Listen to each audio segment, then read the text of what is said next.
এটি একটি সাধারণ পুলিশ অফিসারের ভিন্নধর্মী গল্প, যার কথা হচ্ছে তিনি হলেন বৈদ্যনাথ বর্মন।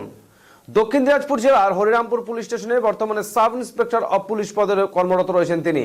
এই পুলিশ অফিসার ইতিমধ্যেই তার বিভিন্ন সামাজিক কাজের মাধ্যমে স্থানীয় এলাকায় পরিচিতি লাভ করেছেন। অসুস্থ বা বয়স্ক কোনো ব্যক্তি থাকলে যার দেখার কেউ নেই, দুস্থ বৃদ্ধ বৃদ্ধা, অনাথ, ছোট বাচ্চা ছেলে মেয়ে, তাদের পড়াশোনা বা খাওয়া দাওয়া অভাবের তাড়নায় প্রায় বন্ধ হওয়ার উপক্রম হয়েছে। স্থানীয় এলাকায় সেই সমস্ত গরিব মেয়েদের বিয়ে হচ্ছে না, টাকা পয়সার অভাবে, এবং সর্বোপরি ভবঘরে কোনো পুরুষ বা মহিলা যাদেরই যখন সাহায্যের দরকার হয় ছুটে যাচ্ছেন বৈদ্যনাথ বাবু। সেই খবর পেয়ে ছুটে গিয়ে তাদের পাশে দাঁড়ানোর চেষ্টা করছেন তিনি তার সাধ্যমতো তাদের পাশে দাঁড়িয়ে সেই সমস্ত অভাব বা প্রয়োজন মেটানোর চেষ্টা করছেন। বৈদ্যনাথ বাবু এই কাজের জন্য গোটা দক্ষিণ দিনাজপুর জেলার মানুষ তাকে এক ডাকে চেনে। বছর 40-এর বৈদ্যনাথ বাবুর জন্ম রায়গঞ্জের বিন্দল গ্রামে। প্রত্যন্ত এলাকায় অত্যন্ত দরিদ্র পরিবার থেকে উঠে আসা বৈদ্যনাথ বাবুর মা তাকে মুড়ি চিড়া ভেজে কষ্ট করে মানুষ করেছেন। তার বাবা এবং মায়ের একমাত্র স্বপ্ন ছিল ছেলেকে পড়াশোনা শিখিয়ে মানুষ করা, যাতে পরবর্তীকালে সেই ছেলে ভালো চাকরি পেয়ে গরিব এবং দুস্থ মানুষদের পাশে দাঁড়ায়।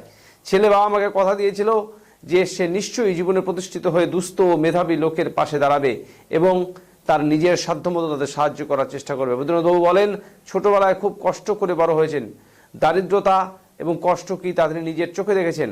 বাবা মা স্বপ্ন দেখেছিল ছেলে প্রতিষ্ঠিত হয়ে যারা তার মতো দরিদ্র এবং কষ্টের সঙ্গে প্রতিনিয়ত লড়াই করছে একটু ভালোভাবে বাঁচার জন্য তাদের পাশে দাঁড়াবেন। তিনি তাই বাবা মাকে কথা দিয়েছিলেন তাদের স্বপ্ন তিনি অবশ্যই পূরণ করবেন আর জীবনের কখনো কোনো অসৎ উপায়ে রোজগার করবেন না। ছোটবেলায় তার ইচ্ছা ছিল তিনি আর্মিতে যোগদান করবেন, কিন্তু তা হয়ে ওঠেনি। তিনি চলে আসেন পুলিশের চাকরিতে। 2003 সালে পুলিশের চাকরি পান তিনি। ট্রেনিংয়ের পর যোগদান করেন 2005 সালে। এরপর জঙ্গলমহল, পুরুলিয়া, বাঁকুড়া এবং মেদিনীপুর বিভিন্ন জায়গায় চাকরির পর 2010 সালে প্রমোশন পেয়ে জলপাইগুড়িতে জয়েন করেন। এরপর বালুরঘাট, আলিপুরদুয়ার, রামপুর আউটপোস্ট এবং তপনে পুলিশ অফিসার হিসেবে কাজ করছেন। এখন তিনি হরিরামপুর পুলিশ স্টেশনে সাব ইন্সপেক্টর অব পুলিশ পদে কর্মরত রয়েছেন। তপনে থাকলেন বৈদ্যনাথবাবু 80 বছরের এক সহায় সম্বলীন বৃদ্ধা শান্তি মণ্ডল যাতে দুবেলা দুমুঠো খেতে পেয়ে বাঁচতে পারে তার ব্যবস্থা করে দিয়েছিলেন। একইভাবে বৈদ্যনাথবাবুর মানবিক কাজে তারা উপকৃত হয়েছেন অনেকেই। বৈদ্যনাথবাবুর বাড়িতে তার স্ত্রী ছাড়াও রয়েছেন 2 মেয়ে এবং 1 ছেলে। বৈদ্যনাথবাবু তার এই মানবিক কাজে পাশে পেয়েছেন তার স্ত্রী ঋতু সিংহ বর্মনকে। ঋতুদেবী বলেন, তার স্বামীর বিয়ের পর গরিব এবং দুস্থ মানুষদের সাহায্য করার ইচ্ছা প্রকাশ করেন এবং তার ইচ্ছাতেই সম্মতি জানিয়েছেন তিনি। তার স্বামী বিভিন্ন সময় বিভিন্নভাবে এই সমস্ত মানুষদের পাশে দাঁড়ানোর চেষ্টা করেন। স্ত্রী হিসাবে তার জন্য তিনি গর্ব অনুভব করেন।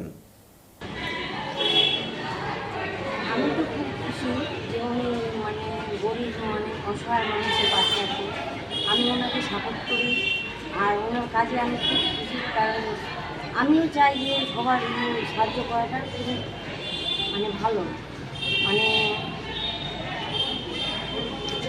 যখন আপনি প্রথম বিয়ে হয়ে আসলেন আর দেখলেন যে আপনার স্বামী এরকম নিজের কাজের সঙ্গে সঙ্গে এই সমস্ত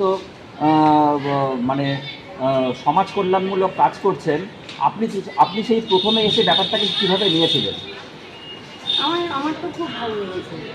আমিও চাই যে মানুষের পাশে থাকি, কিন্তু আমার তো কোনো নেই। আমি গৃহবধূ, যেহেতু আমার কোনো কর্ম নেই, কোনো চাকরি নেই, তো আমার স্বামী সাহায্য করছে, এটাতেই আমি খুবই খুশি। আমার খুব ভালো লাগছে যে আমার স্বামী এই গরিবের পাশে থাকতে পারছে, এটাই আমার। আপনার নাম? আমার নাম ঋতু সিং বর্মন। সাহায্য করে কেমন লাগছে?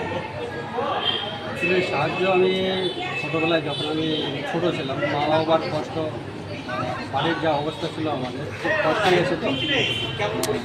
কষ্টের মধ্য থেকেই বড় হয়েছি। তারপর সেই কষ্টগুলো যখন এখন মনে পড়ে, রাস্তাঘাটে অনেকে দেখি, তারপরে অনেক ফ্যামিলিতে খুব কষ্ট হয় যে কারো বাড়িতে খাওয়ার, অনেক ফ্যামিলি আছে যে ইনকাম করার কোনো সোর্স নেই, বৃদ্ধ থাকে, ওদের বাড়িতে দেখা গেল যে ছেলেপুলে নাই, তারপরে একা আছে, তারপরে খেতে পারে না, ওদের একটু হেল্প দরকার। যেমন অনেকে ছেলেপুলে যাদের আছে ঠিক আছে, যাদের কেউ নেই তাদেরকে একটু ধরুন যে চাল দিলাম বা কিছু টাকা পয়সা দিয়ে হেল্প করে। যাদের নেই আছে তাদেরকে হেল্প করে, এটা ওদেরকে হেল্প করে একটু মনের শান্তি, খুব ভালো লাগে।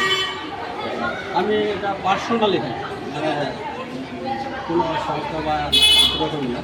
তবে একটা বাচ্চাকে যে হেল্প করেছিলাম যেটা দিয়েছিলাম, তো একজন মানিক তালুকদার বাবু নামে এনজিও, ওনার মাতৃভূমি সেবার সঙ্গে একটা এনজিও, তো উনি একবার খবর দিলেন যে এরকম একটা সমস্যা, কত বাচ্চা আছে, ওর বাড়িতে মানে খুব অভাব, অনেক কিছুই বলে।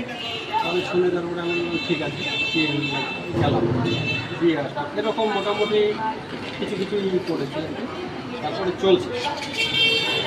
আপনি এই সাহায্য যে করেন, আপনার তো পুলিশের একটা প্রচণ্ড কাজের চাপ থাকে।